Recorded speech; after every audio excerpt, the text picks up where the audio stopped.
যেই সরকার নামাজ প্রতিষ্ঠা করে না, যে সরকার ভালো কাজের আদেশ দেয় না, যে সরকার মানুষকে অন্যায় কাজ থেকে ফিরায় না, যাকাত আদায় করার অধিকার তার নাই। সুতরাং এমন এক সময় আসবে যখন আবার আমাদের জন্য সুখ শান্তি ফিরে আসবে। সেজন্য কোরআনের কাছে আসতে হবে। কার কাছে? এই কোরআন হলো সেই কোরআন। আমার নবী বলেছেন, মান ক্বালা বিহি সাদাকা।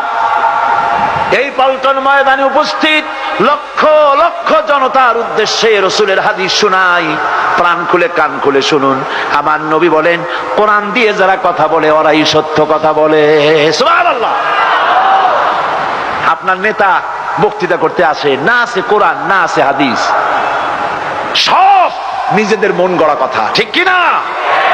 কোরআন দিয়ে যারা কথা বলে তারা সত্য কথা বলে, কোরআন দিয়ে যারা মানুষকে ডাকে ওরাই সঠিক পথের দিকে ডাকে। যেই ডাক শুরু হয় দুনিয়া থেকে, আর এর যাত্রা শেষ হয় জান্নাতুল ফেরদাউসে গিয়ে। আখরাজাহু তিরমিজি, তিরমিজি শরীফের হাদিস এটি। সুতরাং ইন্নাদ-দীন ইনদাল্লাহিল ইসলাম। জীবন ব্যবস্থা কেবলমাত্র কোনটা? জোরে বলেন, কোনটা?